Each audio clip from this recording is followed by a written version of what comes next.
ছিংগাপুৰটো আমাৰ ভাৰতৰ বন্ধুৰাষ্ট্ৰ হয়। ভাৰতবৰ্ষৰ বন্ধুৰাষ্ট্ৰ নহয় জানো ছিংগাপুৰ? তেতিয়াহ'লে ছিংগাপুৰৰ চৰকাৰ আমাৰ ভাৰতবৰ্ষৰ চৰকাৰে আলোচনা কৰি কেনে কিয় তেওঁলোকক অতি সোনকালে আনিব পৰা নাই? তেওঁলোকৰ এই চৰকাৰৰ পইচা বা সমাজৰ পইচা, এইবিলাক পইচা খৰচ কৰি যাব নালাগে। আপোনালোকে ব্যক্তিগতভাৱে যদি যায়, ব্যক্তিগতভাৱে যাওক, গৈ কেনে আপোনালোকে তাৰ পৰা কাৰোবাক অনুৰোধ কৰি কেনে পঠাব পাৰে, পঠক, তাত আমাৰ আপত্তি কৰিবলগীয়া একো নাই। জুবিন দা ঢুকুৱা আজি কেইবাদিনো পাৰ হৈ গুচি গ'ল, আজি প্ৰায় 25 দিন পাৰ হৈ গুচি গ'ল। তদন্ত চলি আছে, কিন্তু ন্যায় পাবলৈ আৰু কিমান দিন আমি ৰ'বলগীয়া হয় সেয়া সময় নিৰূপণ কৰিব, সময়ত দেখা পাম। কিন্তু তাৰ মাজতে গৰিমা শইকীয়া গাৰ্গে ন্যায়ৰ কাৰণে নিজে মাত মাতিব লগা হৈছে। এয়া অত্যন্ত আমাৰ কাৰণে দুখৰ খবৰ। তেখেতে ন্যায়ৰ কাৰণে মাত দিয়াৰ আগতে ন্যায় দিব পাৰিলে সেয়া আমাৰ কাৰণে নিশ্চয় যথেষ্ট সফল আৰু সুখৰ কথা হ'লহেঁতেন। এতিয়া গৰিমা শইকীয়া গাৰ্গে নিজে 10 দিনৰ কথা কৈছে। তেখেতে 10 দিনৰ ভিতৰত তেখেতক ন্যায় লাগে। নিশ্চয়কৈ যি হেৰাই গৈছে আমাৰ অসমৰ মাজৰ পৰা সকলোৰে বুকুত জুই জ্বলি আছে। গতিকে প্ৰত্যেকে বিচাৰে যিমান সোনকাল পাৰে ন্যায় লাগে। এই ঘটনাৰ আঁৰত কোন কোন আছিল জড়িত, যি ঘটনাই নঘটক কিয় সেয়া সন্মুখলৈ আহিব লাগে। যি নহওক এতিয়ালৈকে সেয়া সন্মুখলৈ অহা নাই। অনাগত দিনত বিবেচনা কৰা হ'ব, দেখা পাম কি হয়।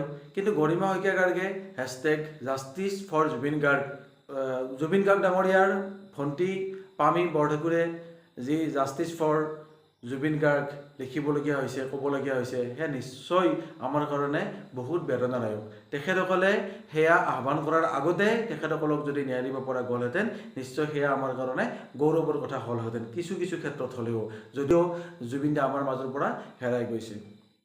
গৰিমা শইকীয়া গাৰ্গে এটা আহ্বান বাৰে বাৰে জনাই আছে আমাক।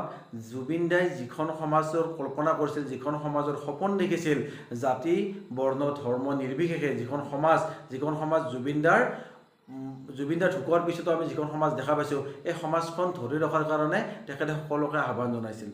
কিন্তু এই যিখন সমাজৰ সপোন জুবিন দাই দেখিছিল, যিখন সমাজ ধৰি ৰখাৰ কাৰণে গৰিমা শইকীয়া গাৰ্গেও আমাক কৈছে, এইখন সমাজ পুনৰ ভাঙিবলৈ, ইয়াত বিশৃংখল কৰিবলৈ বহুত ব্যক্তিয়ে ইতিমধ্যে নানা প্ৰলোভনেৰে, নানা অজুহাতেৰে, নানা ধৰণে ইয়াত হাত আগবঢ়াইছে। কেনেকৈ এই সমাজখন আকৌ ভাঙিব পৰা যায়।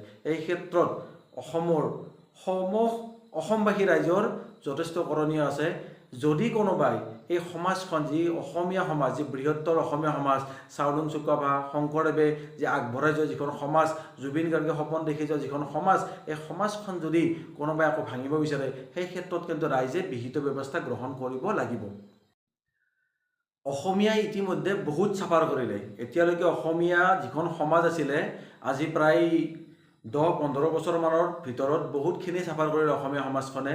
যিখন সমাজত এটা সময়ত হিন্দু মুছলমানবিলাক কোনো কথা নাছিল, সেইখন সমাজত হিন্দু মুছলমানৰ এই বিষয়বস্তুবিলাক আহি কেনে সমাজখনলৈ যথেষ্ট বিষবাষ্প বিয়পাইছিল।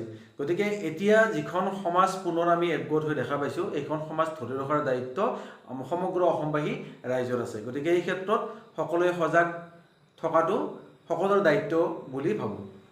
সাহিত্য সভাই এতিয়া ছিংগাপুৰলৈ যোৱাৰ কথা আজি 2 দিন আগতে জনাইছে, যে ছিংগাপুৰলৈকে গৈ আমাৰ যিখিনি প্ৰৱাসী অসমীয়া আছিলে, যে আহিব লগা আছিলে, তেওঁলোকক অনুৰোধ কৰিব যে আহি কেনে ইয়াত তদন্তত সহযোগ কৰিব লাগে। কিয়? ছিংগাপুৰটো আমাৰ ভাৰতৰ বন্ধুৰাষ্ট্ৰ হয়। ভাৰতবৰ্ষৰ বন্ধুৰাষ্ট্ৰ নহয় জানো ছিংগাপুৰ?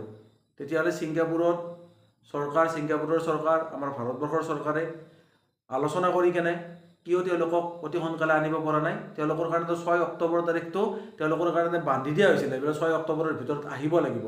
যদি 6 অক্টোবৰৰ ভিতৰত নাহে, তেতিয়াহ'লে ব্যৱস্থা গ্ৰহণ কৰিব। এতিয়া আজি 14 অক্টোবৰ, 2-3জন আহিলে, 4জন আহিলে, বাকী কেইজন আৰু কেতিয়ালৈকে আহিব? 6 অক্টোবৰ দিনটোৰ ভিতৰতনো কেইজন আছিলে? ইমান নেগলিজেঞ্চ এতিয়ালৈকে হৈ আছে। গতিকে অসম সাহিত্য সভাই এতিয়া তেওঁলোকক গৈ কেনে অনুৰোধ জনাব যে আহি কেনে তদন্তত সহযোগ কৰিব লাগে। এই চৰকাৰৰ পইচা বা সমাজৰ পইচা, এইবিলাক পইচা খৰচ কৰি যাব নালাগে। আপোনালোকে ব্যক্তিগতভাৱে যদি যায়, ব্যক্তিগতভাৱে যাওক, গৈ কেনে আপোনালোকে তাৰ পৰা কাৰোবাক অনুৰোধ কৰি কেনে পঠাব পাৰে, পঠক, তাত আমাৰ আপত্তি কৰিবলগীয়া একো নাই। কিন্তু অসম সাহিত্য সভা হিচাপে চৰকাৰৰ পইচাই হওক বা ৰাজহুৱা সম্পদ, ৰাজহুৱা পইচাই আপোনালোকে ৰাজহুৱা ধন অপব্যয় কৰাৰ অধিকাৰ আপোনালোকৰ নাই। আপোনালোকৰ ইয়াৰ দায়িত্ব নহয়।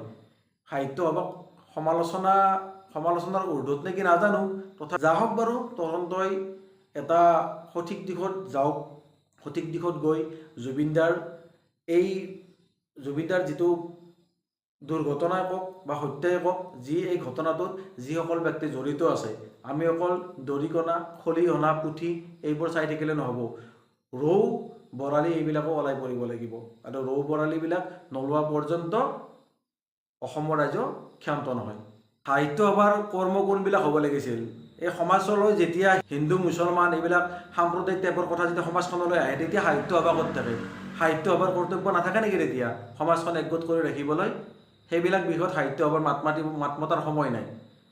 কিন্তু যিবিলাক বিষয়ত সাহিত্য সভাই একো কাম আগবঢ়াব নোৱাৰে, সেইবিলাকত ফুৰিবলৈ যাব লাগে তাৰমানে। গতিকে আশা কৰিম অতি সোনকালে জুবিনদাই ন্যায় পাওক, জুবিনদাৰ পৰিয়ালে ন্যায় পাওক, অসমবাসীয়ে ন্যায় পাওক, সমগ্ৰ বিশ্ববাসীয়ে ন্যায় পাওক। আৰু সকলোৱে লিখক #JusticeForJubin Garg। যেতিয়ালৈকে ন্যায় নাপায় তেতিয়ালৈকে লিখিবই লাগিব JusticeForJubin Garg। ধন্যবাদ।